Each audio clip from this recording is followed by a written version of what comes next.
Mr. President, Vladimir Putin may be a liar and a demagogue, but it is hypocritical for the United States to insist that we, as a nation, do not accept the principle of spheres of influence. Hostility to early NATO expansion is almost universally felt across the domestic political spectrum here, end quote.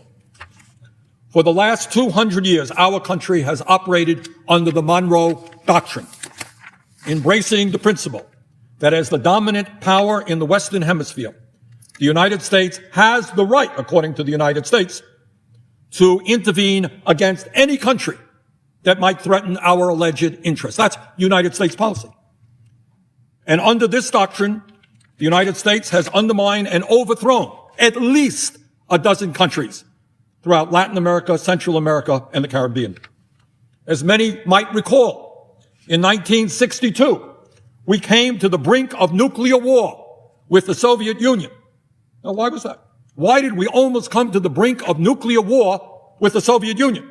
Well, we did that in response to the placement of Soviet missiles in Cuba 90 miles from our shore.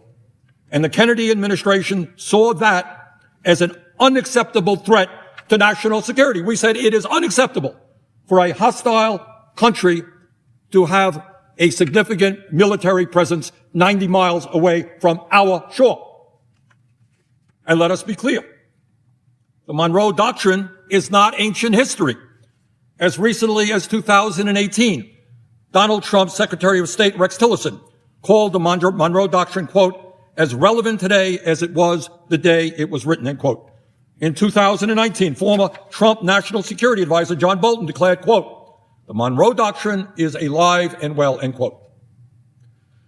To put it simply, even if Russia was not ruled by a corrupt, oligarchic, authoritarian leader like Vladimir Putin, Russia, like the United States, would still have an interest in the security policies of its neighbors. And I want people to think about this. Does anyone really believe that the United States would not have something to say if, for example, Mexico or Cuba or any country in Central or Latin America were to form a military alliance with the U.S. adversary? Do you think that members of Congress would stand up and say, well, you know, Mexico is an independent country. They have the right to do anything they want? I doubt that very much. Mr. President, countries should be free to make their own foreign policy choices. But making those choices wisely requires a serious consideration of the costs and benefits. The fact is that the U.S. and Ukraine entering into a deeper security relationship is likely to have some very serious costs for both countries. Mr. President, I believe that we must vigorously support the ongoing diplomatic efforts of the Biden administration to de-escalate this crisis. I believe we must reaffirm Ukrainian independence and sovereignty, and we must make clear to Putin and his gang of oligarchs that they will face major consequences should he continue down the current path. My colleagues, we must never forget the horrors that a war in the region would cause, and must do everything possible to achieve a realistic and mutually agreeable resolution, one that is acceptable to Ukraine, Russia, the United States, and our European allies, and that prevents what could be the worst European war since World War II. That approach is not weakness. It is not appeasement. Bringing people together to resolve conflicts without war is strength, and it is the right thing to do. Thank you, Mr. President. Yield the floor.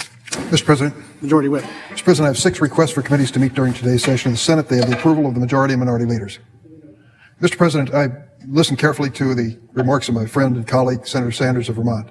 I read his published article in the Guardian newspaper yesterday, and it paralleled many of the things which he said on the floor today. Over 10 years later, in 2008, Burns wrote in a memo to Secretary of State Condoleezza Rice, and I quote, Ukrainian entry into NATO is the brightest of all red lines for the Russian elite, not just Putin. In more than 2.5 years of conversations with key Russian players, I have yet to find anyone who views Ukraine in NATO as anything other than a direct challenge to Russian interests. End of quote. So again, these concerns were not just invented yesterday by Putin out of thin air. Clearly, invasion by Russia is not an answer. It is important to recognize, for example, that Finland, one of the most developed and democratic countries in the world, borders Russia and has chosen not to be a member of NATO. Sweden and Austria are other examples of prosperous and democratic countries that have made the same choice. Mr. President, Vladimir Putin may be a liar and a demagogue, but it is hypocritical for the United States to insist that we, as a nation, do not accept the principle of spheres of influence. Who state, and I quote, this is the Russian Congress of Intellectuals, our position is simple. Russia does not need a war with Ukraine and the West. Such a war is devoid of legitimacy and has no moral basis, end of quote. This is a very brave statement made by Russian intellectuals. Without objection. Mr. President, as I speak today, Europe, for the first time in almost 80 years, is faced with the threat of a major invasion. A large nation threatens a smaller, less powerful neighbor, surrounding it on three sides with well over 100,000 troops, as well as tanks and artillery. My colleagues, as we have painfully learned, wars have unintended consequences. They rarely turn out the way the planners and experts tell us they will. Just ask the officials who provided rosy scenarios for the wars in Vietnam, Afghanistan, and Iraq, only to be proven horribly wrong. Just ask the mothers of the soldiers who were killed or wounded in action during those wars. Just ask the families of the millions of civilians who became collateral damage in those wars. The war in Vietnam cost us 59,000 American deaths and many others who came home wounded in body and spirit. The casualties in Vietnam, Laos, and Cambodia are almost incalculable, but they are in the millions.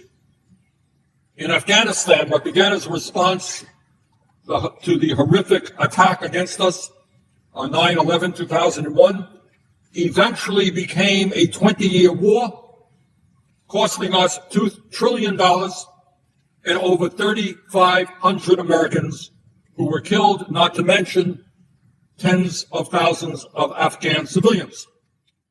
George W. Bush claimed in 2003 that the United States had, quote, put the Taliban out of business forever, end of quote. Well, not quite the case. The Taliban is in power today. The war in Iraq, which was sold to the American people by stroking fear of a mushroom cloud from Iraq's non-existent weapons of mass destruction, led to the deaths of some 4,500 U.S. troops and the wounding, physical and emotional, of tens of thousands of others. It led to the deaths of hundreds of thousands of Iraqis, the displacement of over 5 million people, and regional destabilization whose consequences the world continues to grapple with today. In other words, despite all of the rosy scenarios we heard for those foreign policy and military interventions, it turned out that the experts were wrong.